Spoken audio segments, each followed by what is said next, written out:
Okay, hello and good morning. Let's take a look at today's day 4 review here. Now let's see.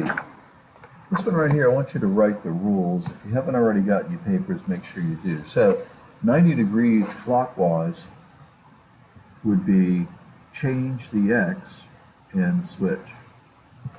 Counterclockwise would be change the Y and switch. This one would be change both and don't switch. Reflection over the x-axis, you change the y, you change the x, which is the opposite, and this one you switch. These are the rules you need to know, okay? So when you take the test, write these down. Anyway, this one says use this point.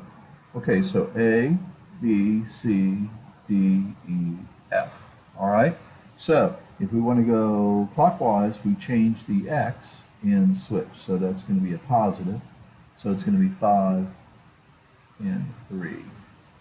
This one right here, you change the Y and switch. So that's going to be negative 5, negative 3. This one right here, you change both, but you don't switch. So that's a positive and a negative. Reflection over the x-axis, you change the y, so that's going to be negative 3 and negative 5. Reflection over the y, you change the x, so that's going to be a positive 3 and 5. And this one, you switch these, so it's going to be 5 and negative 3. Make sure you understand all of this. Now, before we get started, let's talk about angles. So draw this line, and draw this line, and draw a transversal. Okay, make these parallel. Now I tried to teach you same side interior. So let's talk about that. This one and this one would be called same side interior. So let's number it. Okay, so same side interior would be 4 and 6. They're on the same side of that line. And they're not equal, they would add up to 180 since the lines are parallel. These two are same side interior. This is alternating exterior. These are alternating interior. These are vertical. There's a lot of vertical, vertical, vertical. Okay, corresponding top, top, 1 and 5, bottom, bottom, 3, 7, top, top, bottom, bottom. Okay, we went over all of that. Now what I want you to do is work page 1.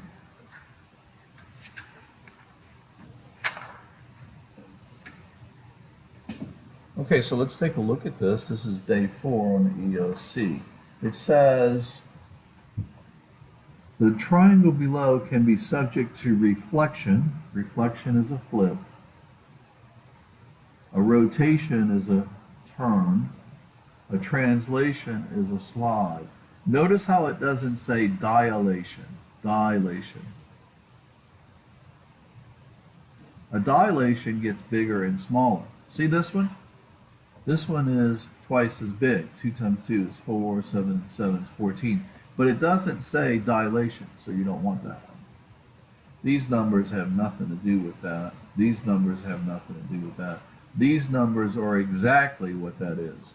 And remember what it says here, it's not drawn to scale. So that's the one you're going to go with. The next one, YZ.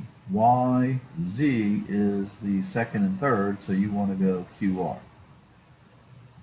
That should be pretty easy. Okay? This one right here, the triangles are congruent by side, angle, side, side, angle, side. So triangles congruent by side, angle, side, number 1. Therefore, this side is equal to that side. Okay? Notice how it's across from the angle. And so x minus 4 is equal to 19. And you're going to work that out by adding 4 here. Okay? And when you add 4, that should be 23. Okay? So x should be 23. All right. Work the next page, page 2, which is the back side. Go ahead and label it as page 2. Let's take a look at page 2. It says, in the figure shown, what additional information is to prove side, side, side? Well, here you have two sides and two sides. So you need to prove that this side is congruent to that side. Now the pattern's important. So if I go from the one stripe to no stripe, I got to do the same. So AC has to be congruent to one stripe, no stripe, DF.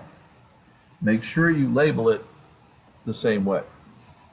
All right, for the two triangles to be identical orientation, that means without turning them, well, a rotation is going to change the orientation. A reflection is going to flip it. A dilation is going to make it bigger or smaller. So it has to be a translation. Number 4.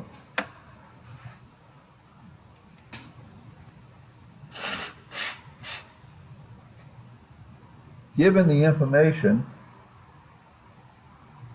well, what you're going to do here is draw a triangle ABC. And then I would draw an identical triangle because we're trying to prove, I guess we're trying to prove that they're congruent. So DEF.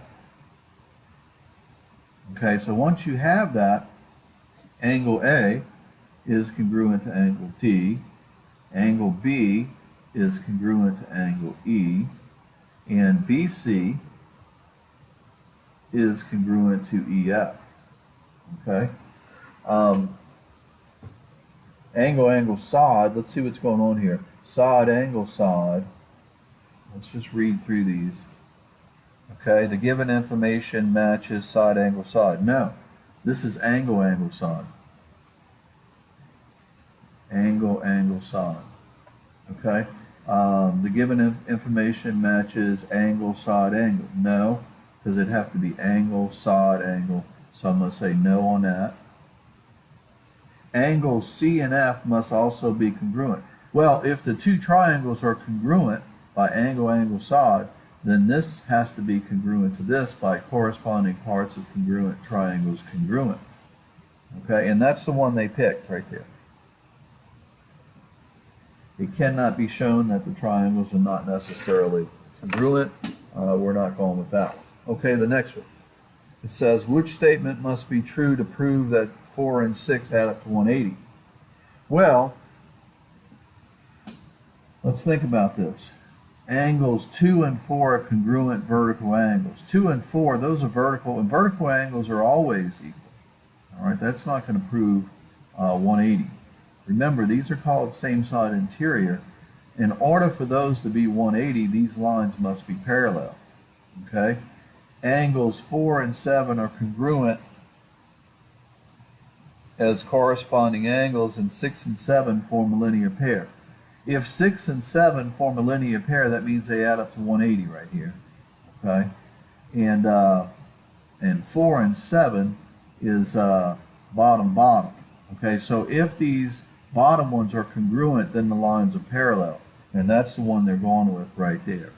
3 and 1 are congruent. Well, those are vertical. That's not going to prove parallel. And 5 and 8 are a linear pair. 5 and 8 are a linear pair, and angles 6 and 7 form a linear pair. All that's going to do is just, it's not going to prove that that line's parallel to that one. So what you want here is that angle 4 and 7 are congruent. Okay, and if they're congruent, then that line is parallel to that line. And that's what you want. Go ahead and work the next page and label it as page 3. And page 3 is going to be this one right here. Okay? Let's take a look at this one here. It says, for what values of x is f parallel to g? Well, here's f and parallel to g. Well, these are alternating exterior, and we want those to be equal. So we're going to say 10x plus 5 is equal to 12x minus 9. And then we're going to go ahead and work that out. So we're going to subtract 10x from both sides, and we're going to get x minus 9 is equal to 5, and then we're going to add 9 to both sides and get 14. So on this one right here, let me take a look here. This should be 2x, by the way. All right, so we're going to get 2x is equal to 14, so x is equal to 7.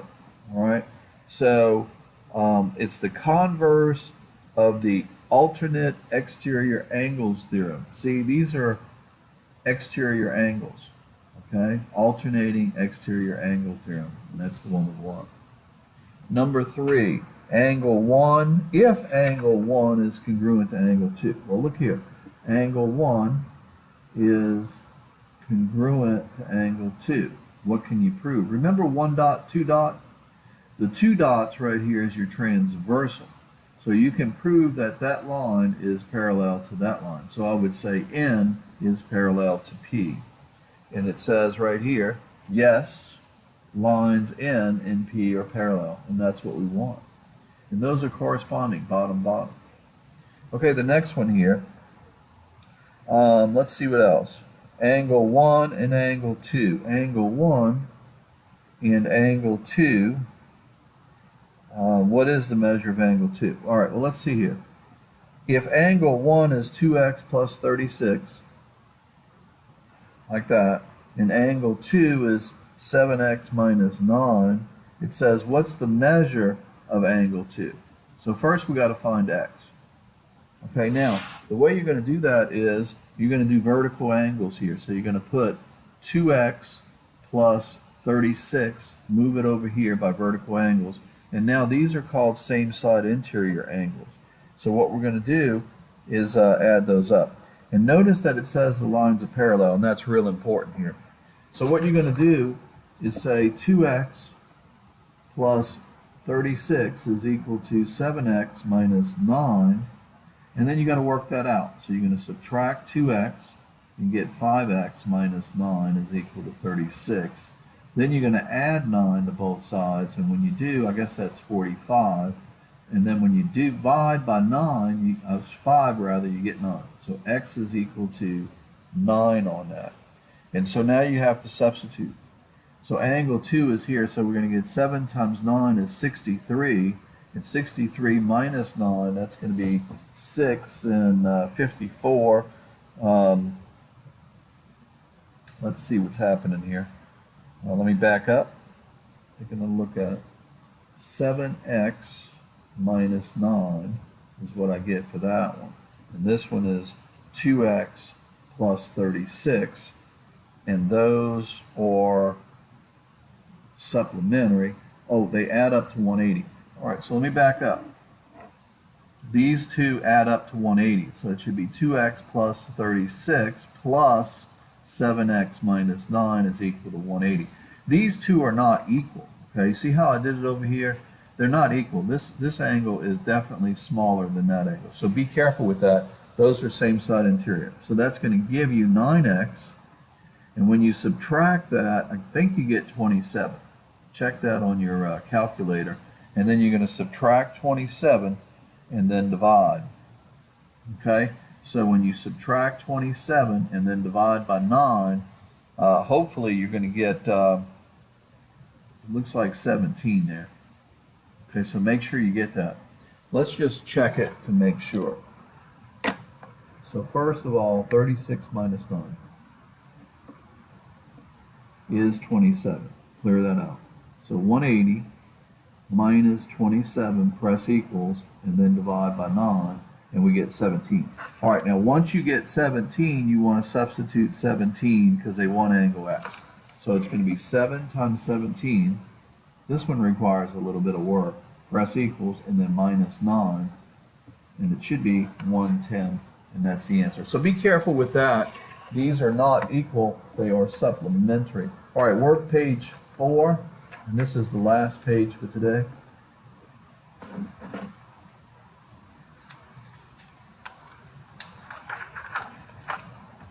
Okay, so on page 4, let's take a look here. It says select all true statements if n is parallel to m. So n is parallel to m. Okay, so if this is 20 degrees, this one's 20 degrees because they're vertical. If this one's 60 down here on the bottom, then this one right here has to be 60. Okay, so angle 4 has to be 60. Now, let's keep moving. The lines are parallel, so these are alternating interior right here. So we're going to say 20 degrees. So angle 2 is 20 degrees. So not 60. All right, angle 2 is 20. All right, so let's keep moving. This line adds up to 180. So to get angle 3, you're going to take 180 minus 20 minus 60. Well, that's 80, so that's going to give me 100. Angle 3 is 100. That's correct. Write that in there. 2 plus 4 equals 80. So 2 is 20, 4 is 60, and that does add up to 80, and that's correct. 2 plus 3 adds up to 80. So 2 is 20, 3 is 100. Okay, so that doesn't work. And then finally, angle 2 is 20 degrees. That's correct. All right, that's how you do it. Make sure you understand that. I'll make that a little bit bigger so you can see it. Okay, let me focus it. All right, there it is. All right, let's move on. Number 2, we're almost done.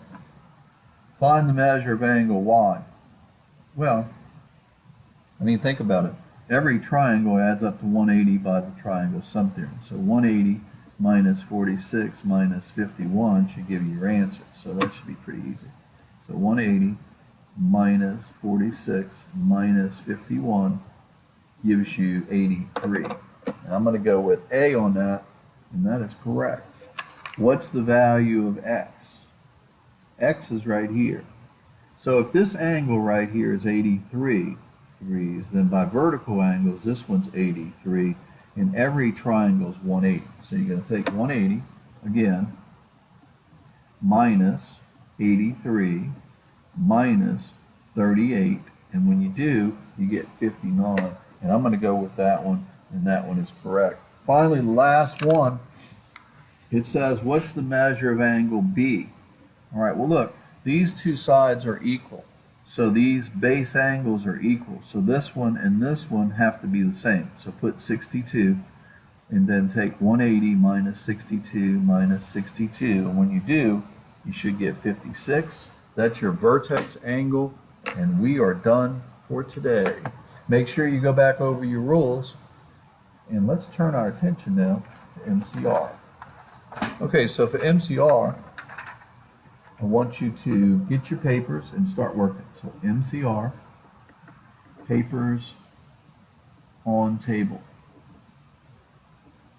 side table, right over here by me. Go ahead and start, and have a good day.